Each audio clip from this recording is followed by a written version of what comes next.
Naham Realities is sponsored by National Lotteries Commission.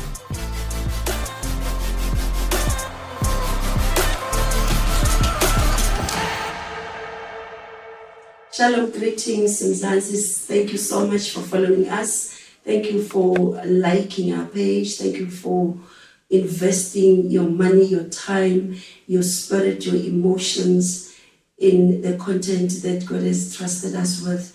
We believe it's doing you good. Thank you so much. We're waiting for those testimonies. We're waiting for those comments. It is that exciting time again where we are wiping invisible tears. This is Naham Realities. My name is Phindi Motha, the apostle. I'm the founder and president of Naham Family, social worker, mental health specialist for 25 years. Thank you so much for joining us. Today we are also having a guest, a very esteemed, very important guest, the prophet of God. I've been reprimanded by heaven that I must not call her Phindi, must call her prophet. So protocol observed, woman of God. She's joining us today, still on the subject of wiping invisible tears. We're going to engage with her and learn a lot from her story. And it's not about the story, it's about the principle behind it. It's about the power and the grace that she's carrying, the grace that comes from the journey, through the journey, like Moses, who had burning bush experience. You need that burning bush experience for you to be able to lead the children of Israel. Thank you so much, woman of God, for joining us. Please greet the viewers, our family, Naham family, and introduce yourself. Thank you for having me. I really appreciate it. Greetings at home, everyone. My name is Phindi Motha. I stay here in Gauteng, South Africa. Thank you so much. And what do you do as a profession? I'll tell you why I'm asking you. I'm a teacher. I work as a teacher, and God is the one who made me a teacher. I remember, yes, I wanted to be a teacher, and I even studied something else because of frustrations and all that in the system. But when I completed my degree in another career, he said, I want you to become a teacher. So I'm a teacher by appointment. I can relate. When I finished matric, we were a group of friends and I was an introvert. I was the one who was very, very quiet. And the others were very influential and very loud. So they all wanted to study nursing. But I knew I couldn't study nursing. I couldn't be on a medical field, not at that level. And there was this voice, man, which kept on whispering, social worker, you are a social worker. But then I think I suffered from peer pressure. And that year of matric, I was the only one who passed. And they all had to repeat. But I wanted to do nursing because of the influence. I couldn't, I stayed home for 3 full years. Because of my applications were getting lost. Until that voice had to come back when I was desperate and crying.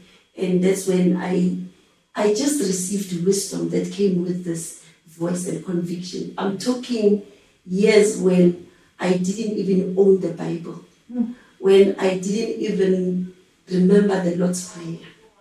That's how much God loves us. Sure, even when we don't consider Him.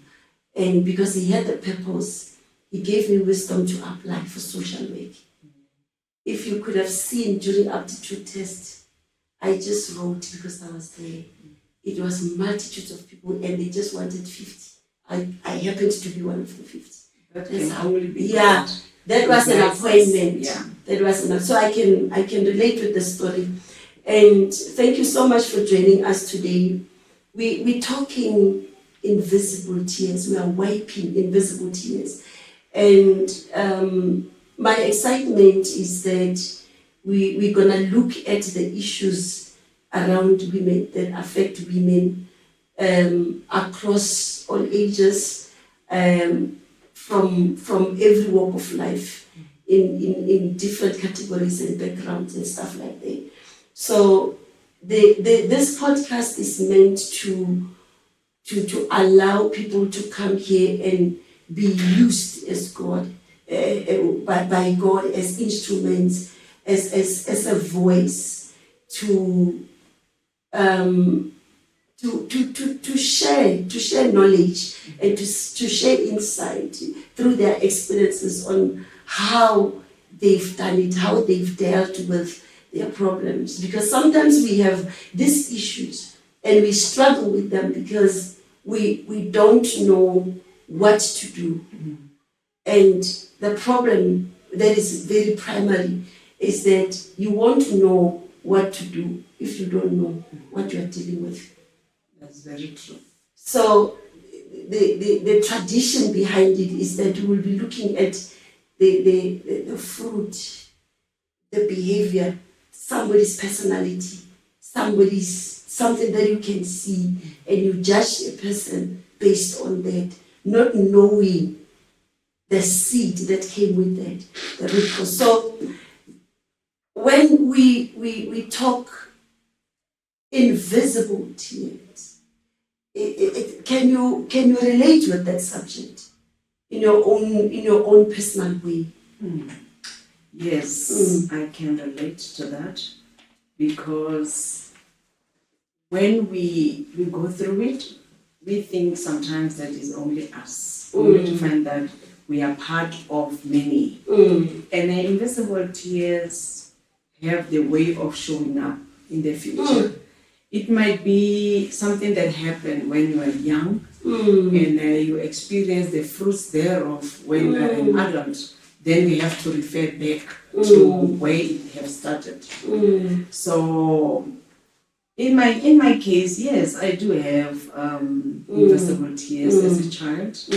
I think that there are many things that I did not go through like a normal child, in a way that I was longing for love, to be embraced. As a child? As a child. As a child, when I was growing, I was a child growing in the family, and I was staying with my uncle and the wife and my cousin. We are of the same age, and we are traveling up and down because he was the principal. So wherever he will get a post, that's where we'll be moving.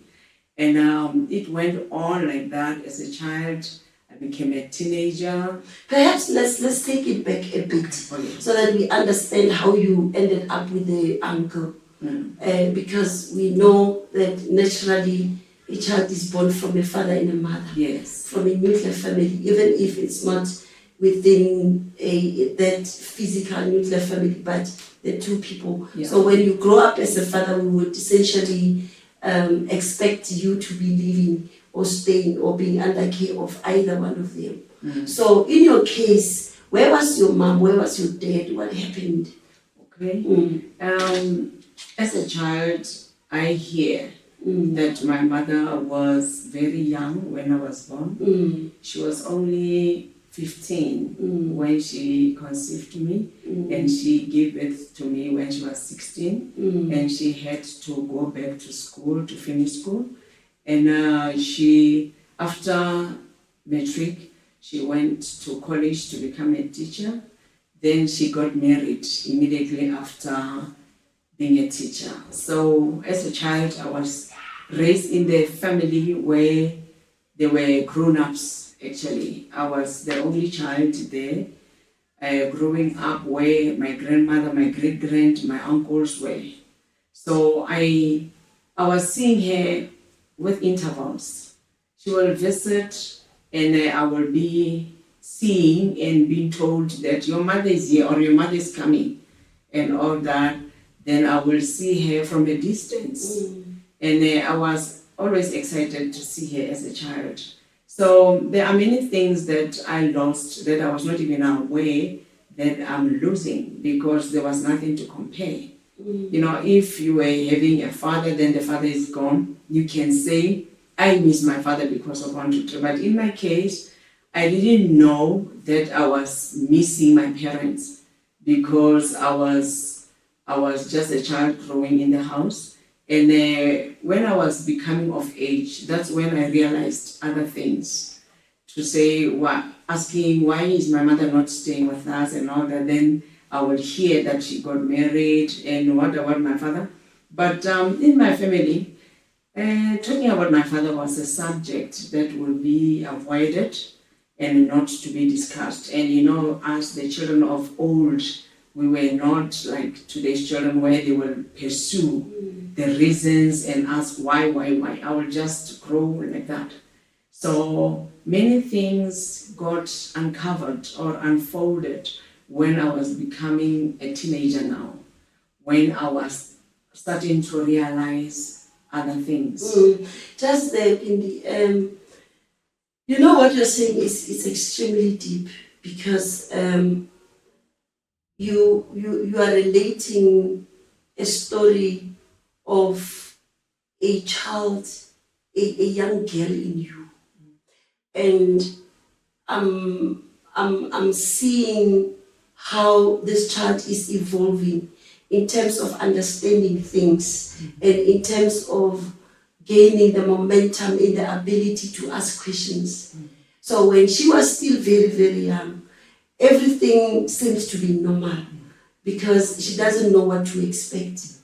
But as she was growing up, no one is asking her questions, but the nature in her is pushing her to demand information concerning her and concerning other things that she can feel that they are missing.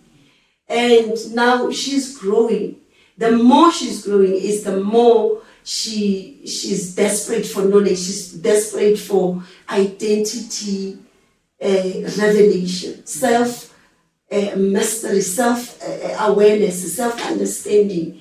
So this is, I believe this is something that other people grow with and migrate even into marriage with.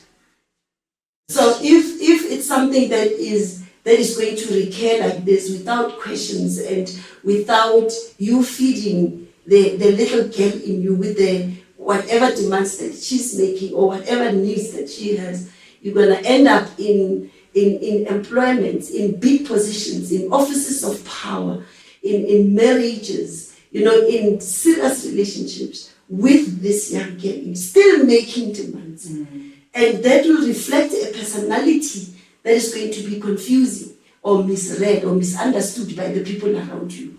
So it's very, very critical.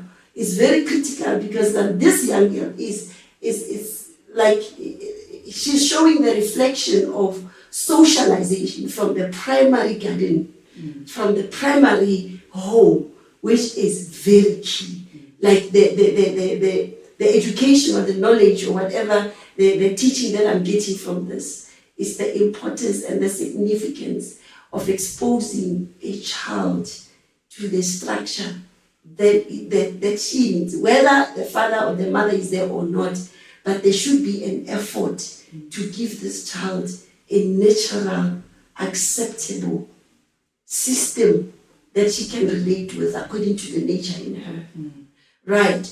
So now you are growing up and you can't even ask about your dad, but you are picking some dynamics, some sensitivity around him, unlike the mother. But your mom, both of them are not here. But it's okay to ask about your mom, and it's not okay to ask about your dad. And we are talking about this young girl in you. We are also talking about the need, the quest for being parented and for role models in your life. So in all this, where would you place invisible tears? Where did you start crying? Where did you realize that now I'm crying, my spirit is crying, but I'm not visibly crying, but I'm crying. I remember when I was still a girl, growing up. I was growing up in my uncle's house with my cousins, and I will see how things are unfolding there. Now and then making me to see and feel that this is our home and all that. You will see when the time of birthing comes, you will be the last to do it, when the water is very, very dirty. And you will be, you even when there is dishing out and all that, you will see that it is not shared equally. You're not a priority. Yes. You're not part of yes. the important people. Exactly. So I was growing like that. And it's now that I'm realizing that also shaped my character. It shaped my character in a way of not being able to take anything as mine, to say this is mine and all that. Because I was there with them, then I stayed there. Remember, my parents were not there, both of them. They were both married to different people. And I was just a child in here. And I thank God that my grandfather refused that I should go and stay with my mother as a child, because I don't know what would have happened, because it was better at home being raised by my grandparents. Because I remember by 1982, that's when I moved in with my grandparents to be the child. I never lacked anything, but deep down, I was longing for the love of my mother. I was longing as a child that she will call me, hug me, and tells me that everything is okay. And the truth of the matter is, she was living her life, the marriage life, and raising the children there, far from me. My father was far from me, also having his own family. So I was just a child growing in there. And I had to find out many things as a child, because grandparents... On your own. On my own. And thank God that I was never a child who wanted to test and see things. I was having that thing. And that thing really helped me a lot. That thing inside me to say, I want to change things. I'm not going to do many things, because I didn't understand how I came about and why my parents are not together. You know what? I want us to go back there, because many a times we find women who prioritize marriage than their own children, their own biological children. They would prefer, or they would make you make a choice. When you get a proposal, you get a potential husband, you will be given a choice to say, if I marry you, you don't bring this child. And we see many women choosing marriage over their children. And I believe there are many reasons behind that. And it's important for us, for everybody to understand those reasons, because they are different.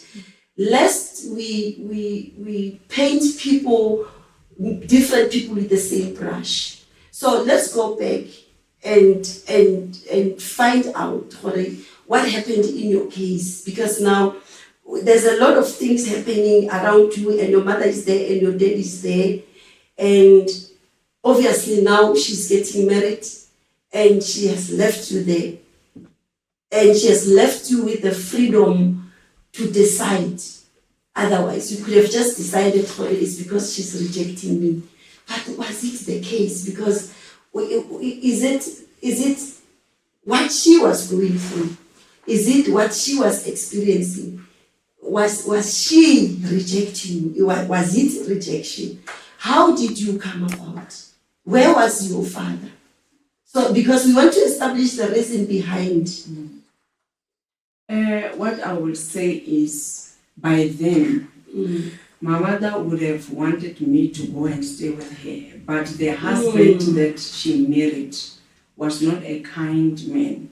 And like I was saying, I thank God that my grandfather refused that I should go with my mother into her marriage, because I might have not become what I am today, because he wouldn't have, the way he was, his heart towards me made my mother not even to be able to reach out to me. And even paying her a visit was something that was very painful, because I was feeling that for me being there, I'm making her life a misery, because this man will want to punish, he will want to make me feel, because the way he felt about me, he could not even call me by my name. He was calling me Wanyana, and he was not treating my mother very well. And with me to add to the problem, that would have been a worse scenario. So now, what I'm saying is, before, when I was still growing, I did not see or notice many things. I saw that she loved me, she wanted me to be with her, but I couldn't. Yes. So when the time comes and things happen and lots of questions come up, that's when I realized that I really don't know exactly what I would have done, as a child, if this thing, and I thank God for that. Everything that happened, God gave me peace around everything. And He gave me, He took out bitterness. There was a time that my mother and I were not seeing eye to eye, to the point that we did not know each other that much, because the first time I stayed full time with her, it's when I was at the college, and you can imagine the college girl, how old is she? And it was not even full time, like we were studying each other that much. It was going to school, coming back, and all that. And many things truly started to unfold when my grandparents passed away. So then we were establishing clarity in terms of understanding her behavior. I'm talking about your mom. We understand now that she was under a coercion of some kind, that she shouldn't take you closer to her because of the stepfather, because of your stepdad. We understand that. Now, let's go back to your own biological father then, because somebody might say, maybe this man was justified to do that, because why would he be expected to raise somebody else's child when he knew where the father was, where your biological father? Are you seeing? So it's important to understand all these dynamics before we judge, So what happened to your biological father? Or what happened between your biological father and your biological mother? Let's go there. Okay. When I was growing up, I was hearing people saying I look like my father's children. And it made my eyebrows, up to go up, and asking myself many questions. Why are these people saying I look like the children of that house? And when I was digging in and asking many questions, because at home, it was a topic not to be discussed. And when I realized with time, I met him, and he loved me, and I loved him back. And he was not having a liberty of being with me, because I was not even allowed to talk about him at home. To say I met with him, he gave me this, and I was not allowed. So, yes, my father was not there, and it took years to know the truth of what exactly happened between them, because I was asking my mother. Sometimes we will meet with him in town, and he will take us home. But my mother will be feeling out of place and all that. Now, as a child, I will be very happy to have my father and my mother in the same car, whereas this one is not happy about it. Then every time when I was asking her, why do you hate my father that much? He was trying to be nice to you, and this is how you reacted. What he said, I don't want to talk about it. So she kept me like that. And because of ignorance, because of not knowing exactly what happened, I started looking at my mother to say, what kind of a woman are you? Your own interpretation. My own interpretation. As a child. Yes. Because you are not understanding her and her reasons. Exactly. It's not that way back when I found out the truth of what really happened. Because I was pestering her about how she was treating my father, and even more. She never told me that my father passed away. I saw that in the spirit. I had a dream seeing my father dead. And I wanted to inquire from her, and she was out of reach for 2 full weeks. Then after 2 full weeks, she called me to tell me that my father is dead. Then I asked her, is it the reason why you switch off your phone? Because I saw it in the spirit that my father is dead. I would have asked you, is it the reason why you switch off your phone? So that I cannot reach it. I did not bury my father. That was very deep. And I could not understand because she never really told me the real reason why she detested him like that. And to me, I was looking at her like, you don't even like me. And what is the reason that you are treating me like that? You cannot open your heart for me, Mama. Why? And she will just get in and out and all that until I tell myself that, you know what, she gave birth to me, but being a mother, no, she's not there. And it's only last year when I hear the real reason why she was behaving like that.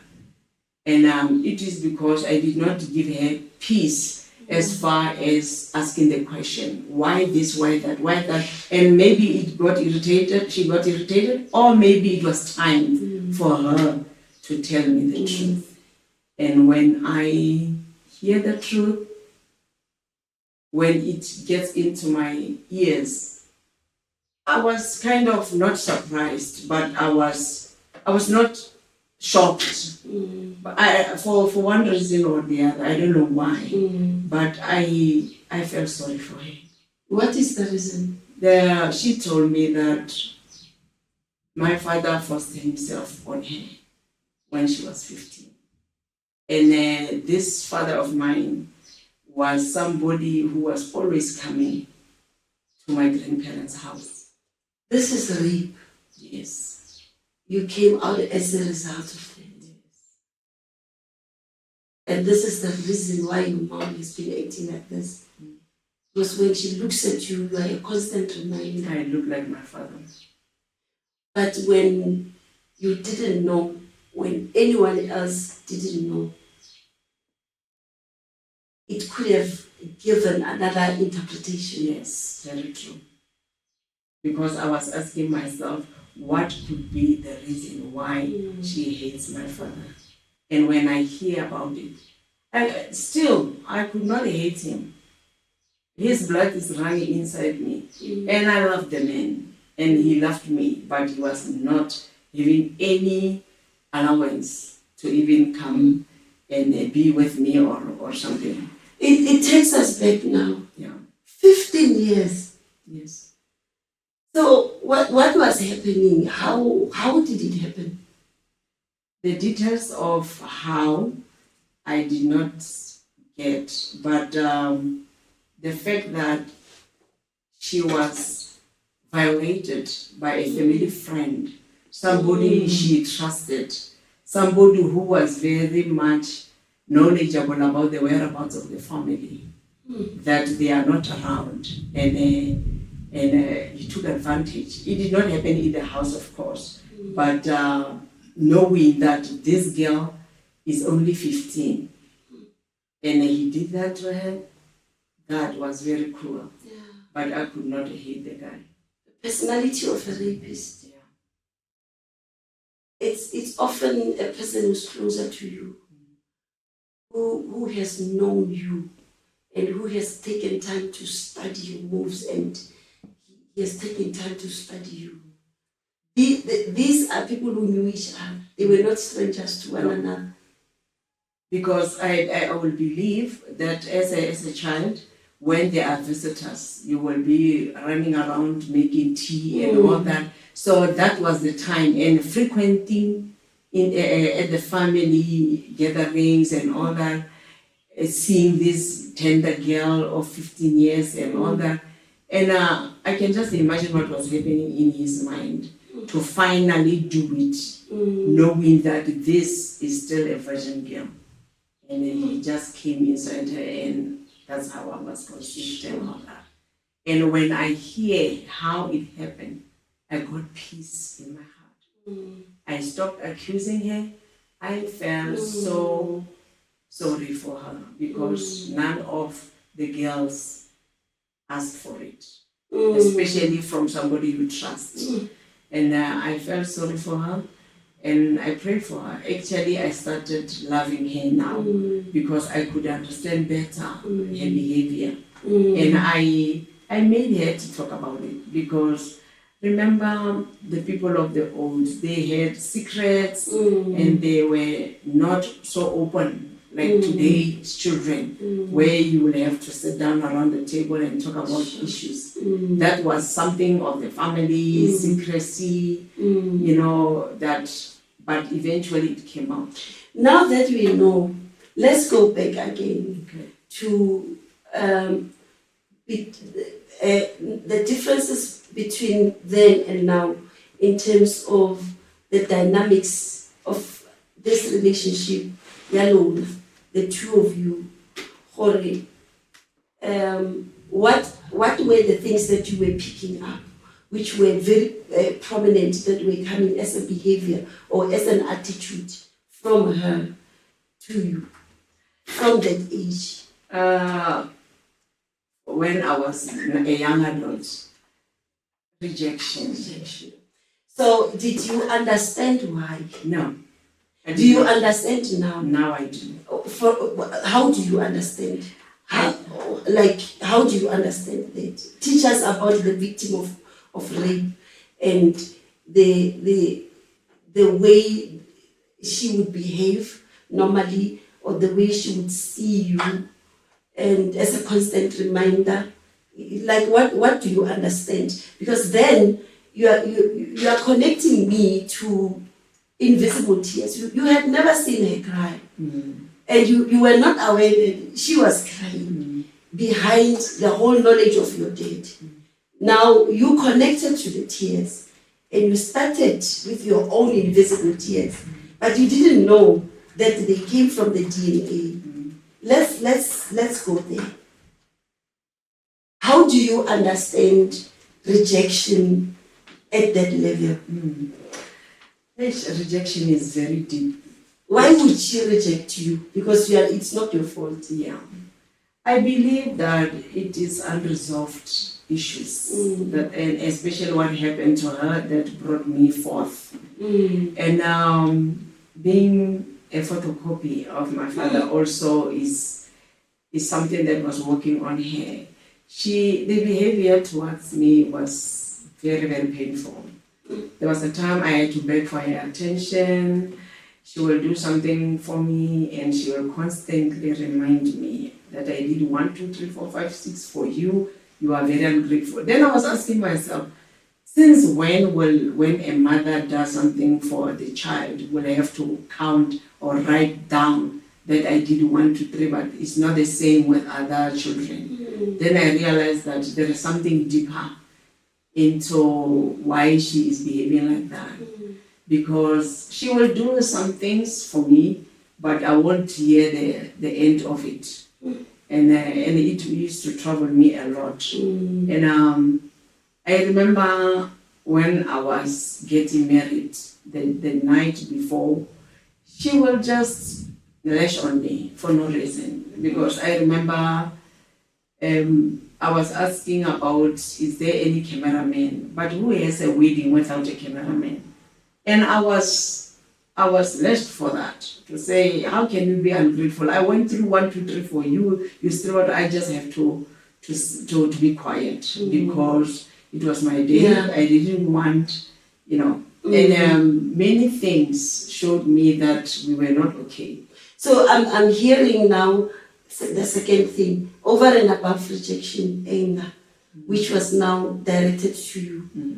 And I would safely think that it's a misdirection. It's a replacement and a displacement of an emotion that was not meant for you. So I need us to talk about this because we still are on the issue of a young girl in you, and now you are mentioning the issue of marriage, and there are still issues with your dad.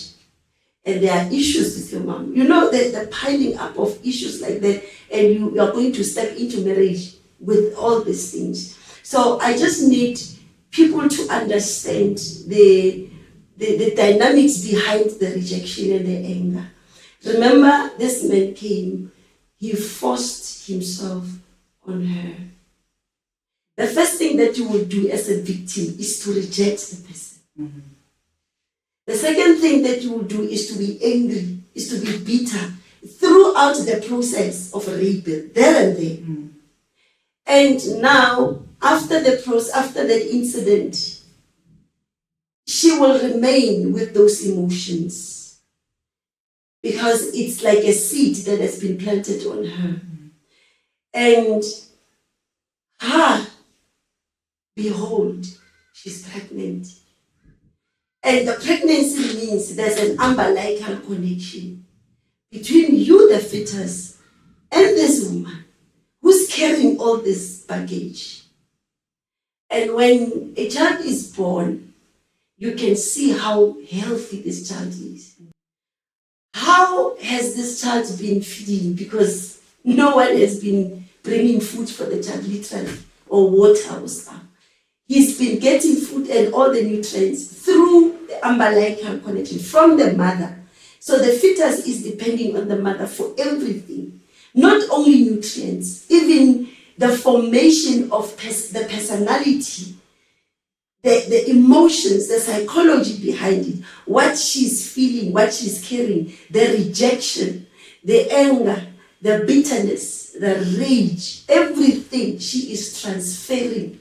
Hence, I'm talking about displacement of anger. It was not meant for you, but it came to you, and not only now.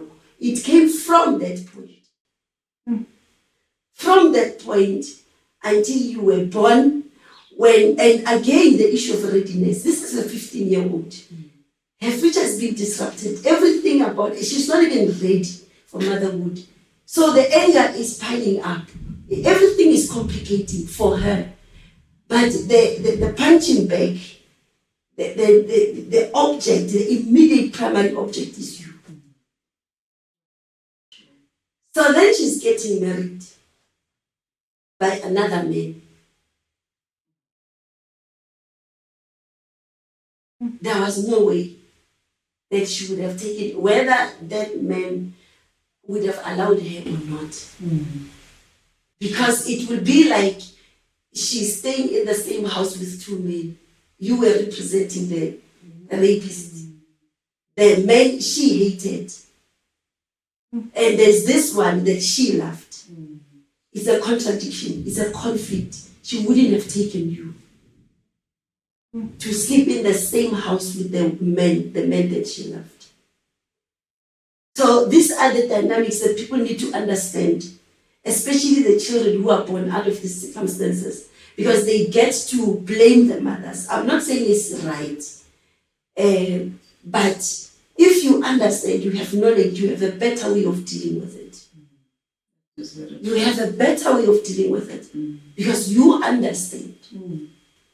Yeah, you are very right. Actually, I will encourage every mother who went through something like this, and girls and women who got pregnant out of wedlock, or whether in the club or whatever happened, they must tell their children the truth, because knowledge heals. Through knowledge, they just shall be delivered. We are delivered because of knowledge. After knowing exactly what happened to her, my perceptions about her changed. I started seeing her in a lighter way, forgiving her more than before. Because before we were not seeing it eye to eye at all. Because I remember my grandmama was the one who was always refusing that I should leave. I was ready to leave the house and say, where I'm supposed to be getting love, that's where I get persecution. It's better if I get it outside there. But my grandmama was the one who was holding things together. And that's when, after she was no more, things took shape. That's when now we were one-on-one with Mama. It was rough because we were not seeing eye to eye. It was an oil and water for many years. And without you understanding? Without me understanding, until I hear what exactly happened. Then everything that was there, just, I had peace now. Before we translate to another part of your life, let's talk about this rejection. Yeah. Because rejection is a spirit. It's a spirit. Rape is a spirit. Anger is a spirit. And these things have a way of claiming you and following you. So what happened to you let's talk about rejection. How did you experience it? Was it only from your mother? Because it's a spirit, it doesn't choose. So wherever it finds an opportunity, through anyone, it manifests. Because it's connected to you. There, you are very correct.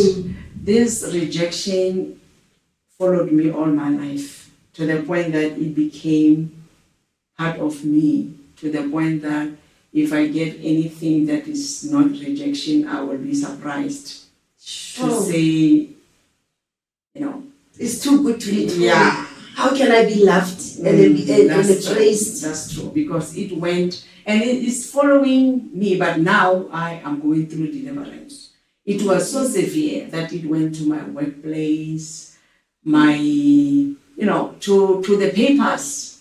You will be promised this, then it doesn't happen. And it even evolved and gave birth to other spirits. Rejection is a spirit, and if you don't get delivered from it, it might be a terror in your life for the rest of your life, from generation to. Did your mom, was she able to embrace your children? Not really. Are you saying it's generational? Yeah. Because they are in your DNA. Yeah. And they come from the same DNA of rejection. Yeah. Now, I want us to go to one of the most critical points. All you know is rejection. Yeah. All you know is not being loved. All you know is not being embraced. Right? And I said to you, we are going to address the issues of the young girl in you and you. You is you emotionally and you in terms of age. So there's the young girl in you, right? Psychology is teaching us that when you grew up without the love of a father, the young girl in you will always long for the father. Hence, we see a whole lot of people who are victims of that. When they get married, remember, you cannot embrace love. You cannot embrace acceptance. It's like it's impossible for you to believe when a man comes to you to propose and say, I love you, right? But you are looking for a father. So then it means you will fall for older men. Because yes, you are getting married. It doesn't matter at that point how you get a father. For as long as you can get this father figure at your disposal here to be yours. So we find many people getting married to older men, not because they're looking for husbands, not because they know how to appreciate love. You cannot love from an empty cup. So not that they really are receiving an embrace, but because they want this man to come and father them. That means this man is coming for the little girl in you, not for the Phindi, the 45-year-old.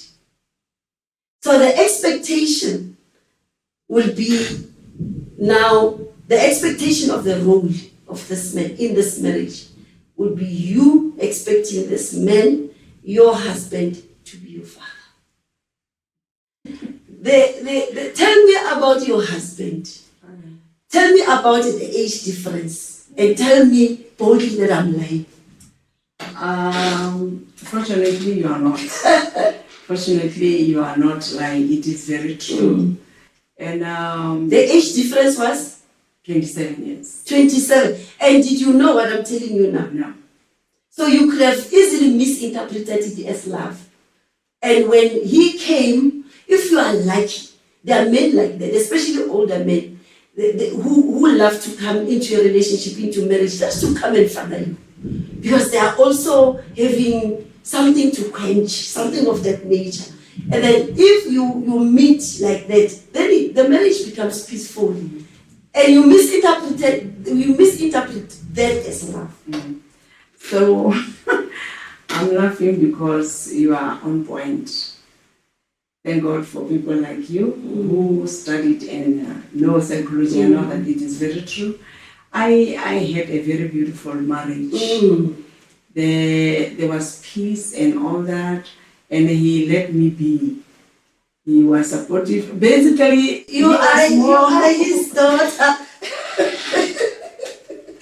And it's only now that it is late that you understand. And you thought it was love. But when you didn't know how to handle love, yes. So it wouldn't have been love of a husband. It was the love of the father. Because that's what you were longing for, and that's what you were receiving. Maybe that's why I'm healed. Jesus. Because I had a father after all. Yes. and that's why you can now easily relate to the Father in heaven. Yes. I had a love of a father then, because my marriage was wonderful. I was having a wonderful husband and a father. That's why when he entered my life, I was peaceful.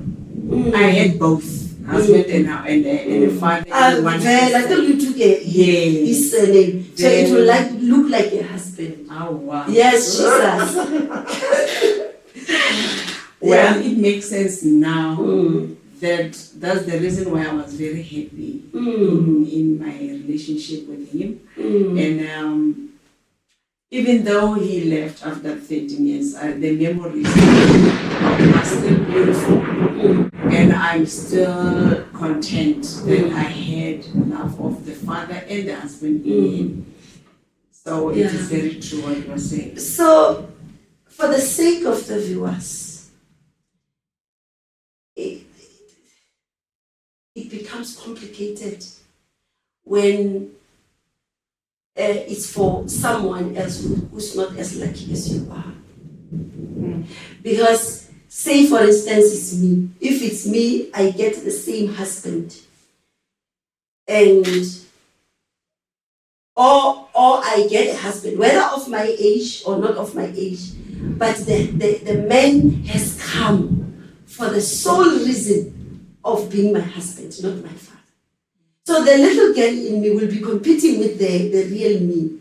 So today is me, the daughter. I'm demanding the love of the father from this man. And this man is a husband.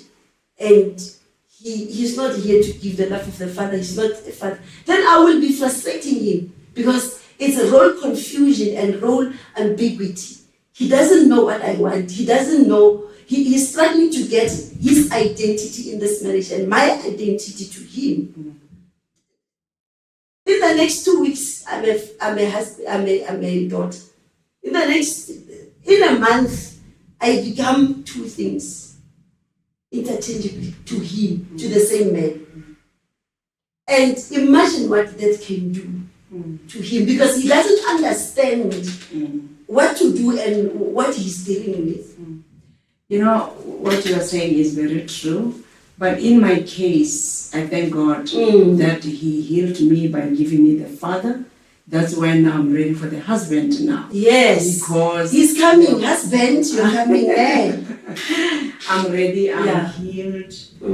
The things of the past are no longer an issue. I know what happened. I know why am I here. And the reason behind the behavior. You know, God has been healing me. And this thing of keeping me alone was to deal with all this. Imagine if I fell from one into another. It would have been a continuation of wrongs. But now He kept me in a way that He gave me what I needed, a father. Now He is going to give me a husband. Then I will be able to be a wife, not a daughter anymore, because my father now is late. So let's talk about the last thing in this matter, because what we are doing is called testimonial evangelism. You are healing the nation. You are healing people through your story because you are bringing so much deep revelation. So many people their eyes are opening, and as they receive this knowledge, and from the vessel of honor who is filled with grace to heal, it's happening to them.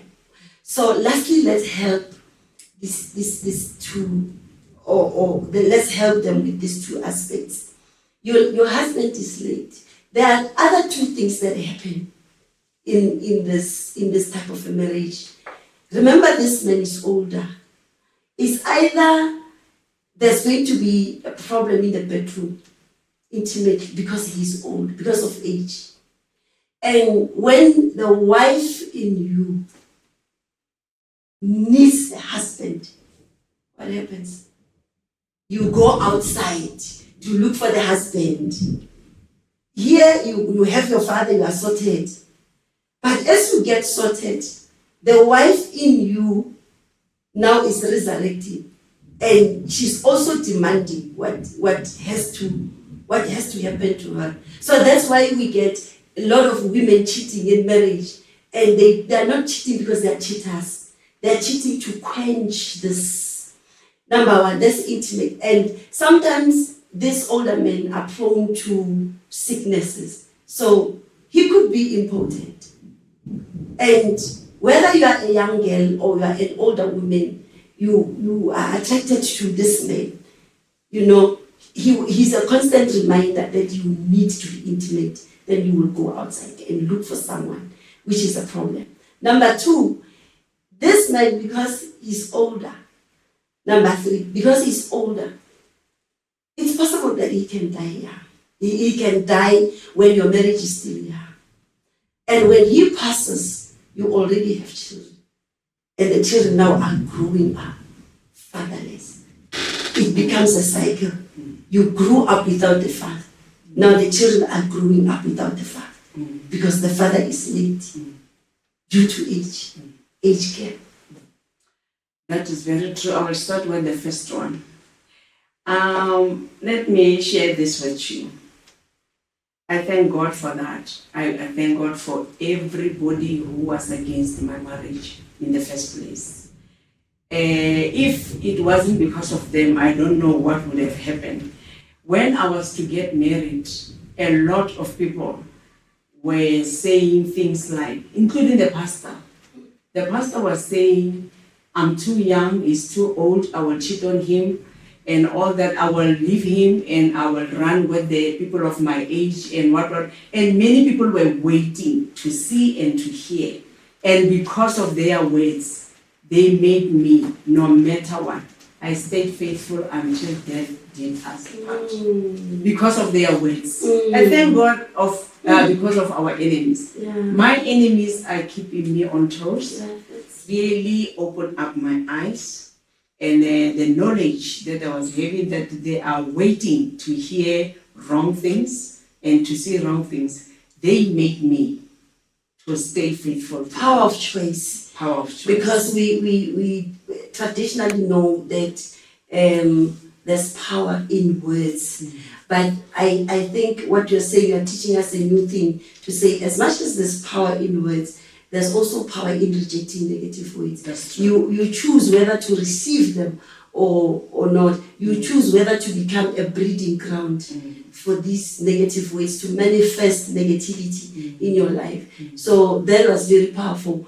And now I need us to get into the last part. This part, we're talking invisible tears, wiping invisible tears. And we could see all kinds of things that were done by the destruction in your life, the havoc that was caused, including identity crisis, that was caused by invisible tears in you. Because it becomes like a ball of water somewhere in you, like cancer. So there was a desperate need for that ball of water to be broken, for you to be free. So tell me about the time now when you experienced that, where you say, you remember this particular day when you broke down into physical tears. When was that and what was happening?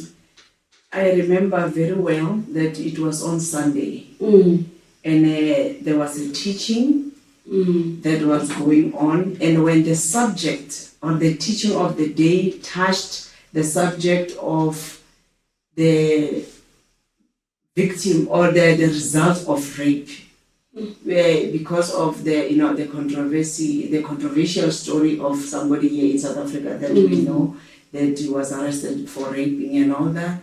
And when that subject was touched, it hit me a lot. It was a subject that was translated in a form of a Bible study. Yes. We were in a Bible study. Then the word of the day, the teaching that was so intense, went straight into giving him as an example of anybody who can be the result of rape and the choices, like we have been saying, that you can follow up that, or you can be what people chose for you, or you can be different from that, like the power of words.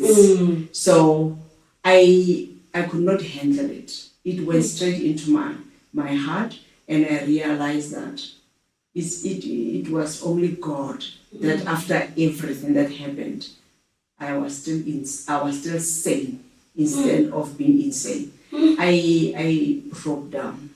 I broke down. I had to leave the church For the first time. For the first time, Physically. it hit me. Yes, I cried uncontrollably.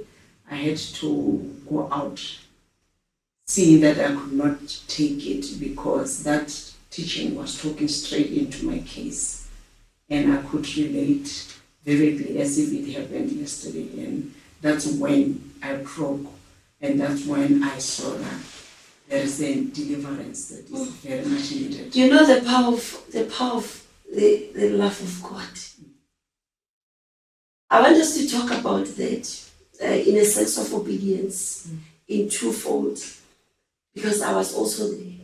So let's talk about how did you come to that ministry? And I will come to a point, to the part of the teaching of the word in terms of addressing issues of programs. How did I come into the ministry?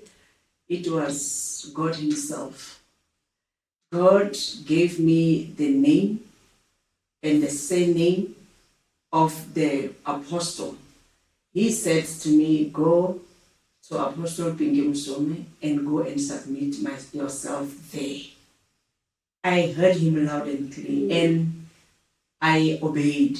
I don't ask God questions. I just went. I looked for her because I never heard about her before.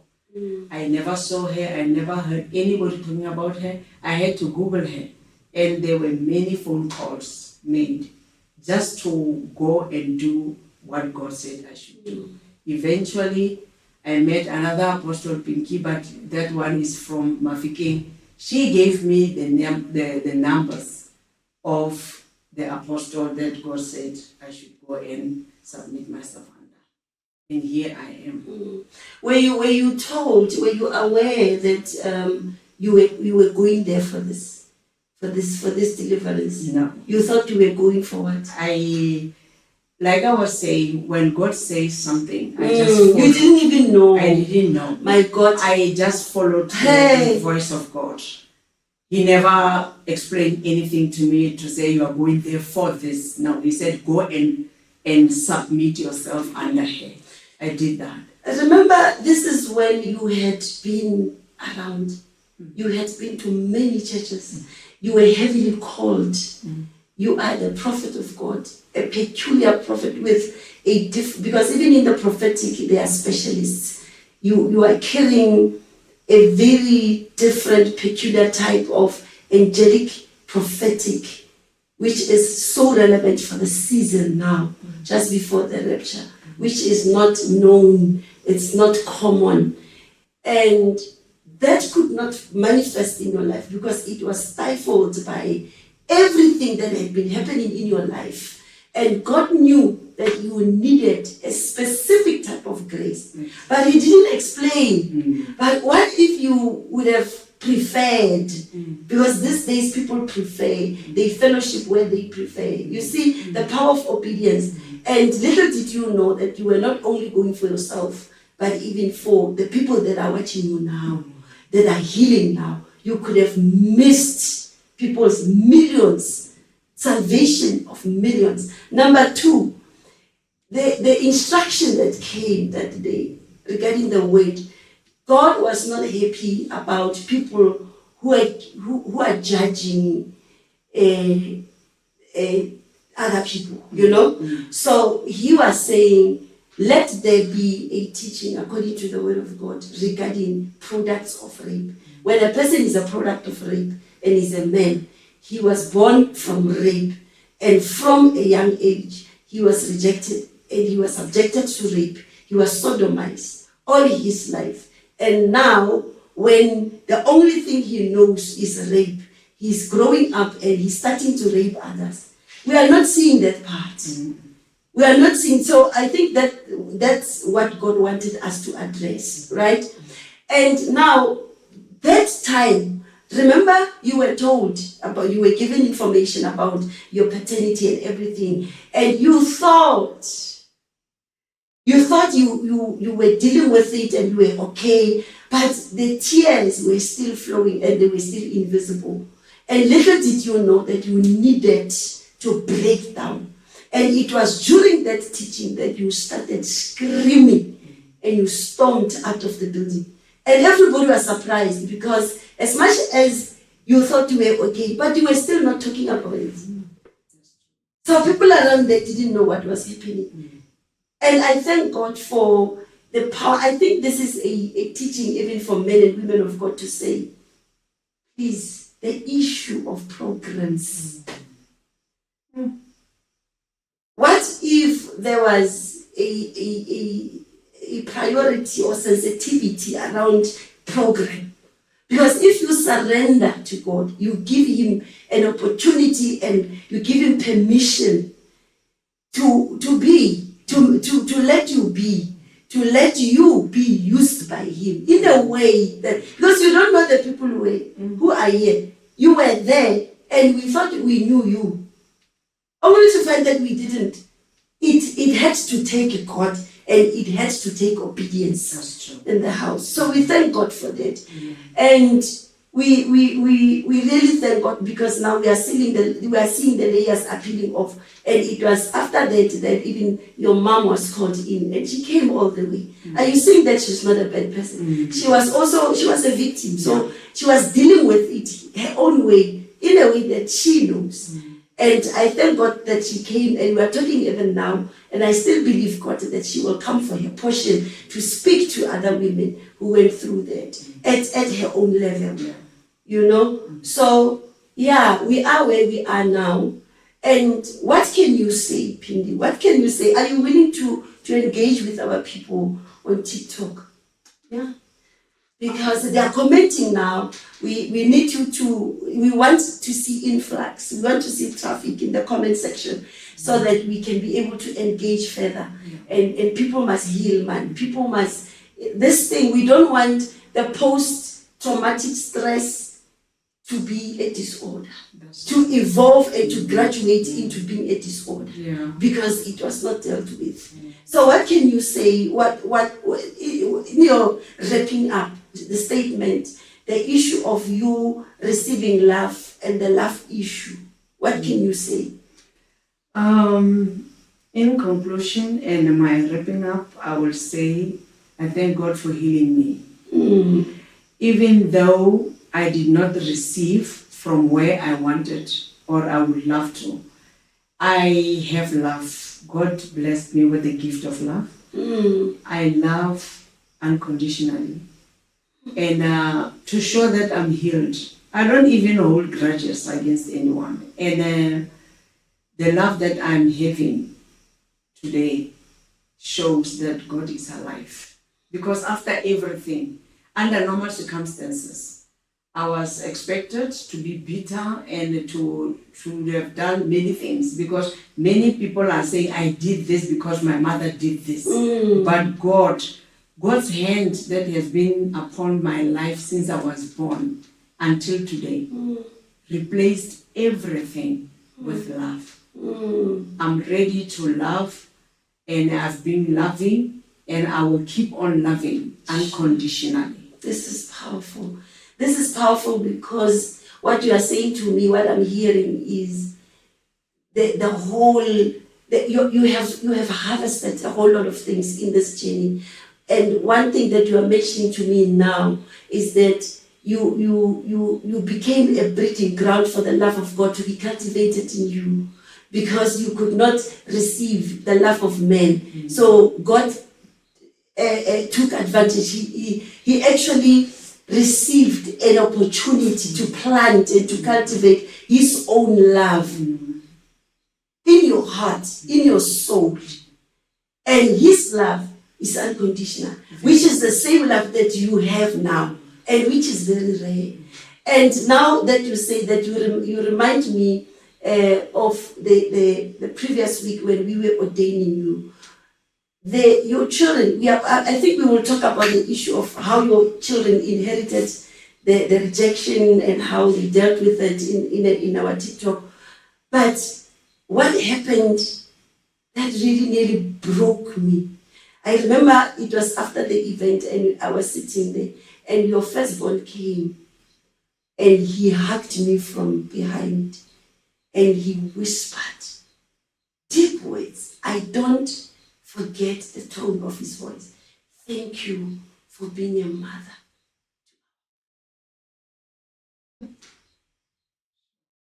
So it came from far.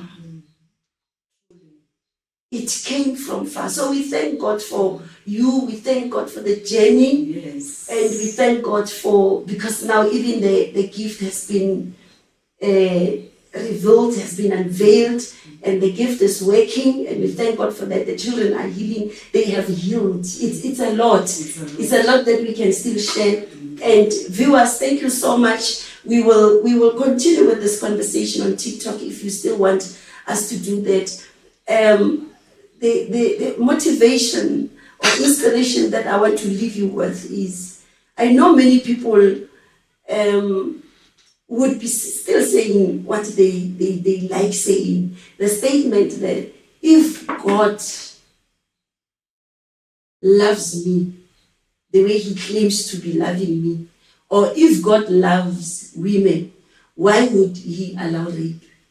Why would he allow even children or women to go through that? Let me tell you, when rape was happening, remember, God created sex for procreation, and God is founded upon his own word. So when there's sex happening, there's intimacy, he sees an opportunity to procreate because he's true to his word. And he is not worried by that experience, that pain. He knows that he's with you, and he knows that you have access to him. And he knows that He has already made provision for that. Second womb. The differences between you and other products of rape and other. Remember, your healing resonates with your mother's healing as well. The healing of the DNA. But it's a choice. You guys chose to find the second womb and to go through the second womb, to be born again, genuinely, and experience the love of God and experience the deliverance of God. So that is what gives God reassurance that you will be okay, because He knows that He has already made provision for that. Find God and find Jesus Christ. He's the healer. He's the ultimate Rapha that has the healing that you need. Thank you so much for joining us. Thank you so much for partaking. And we are waiting for you to engage further. All the questions that you might have for Phindi, she will be there personally to respond to you. Thank you so much. May God bless you. Shalom.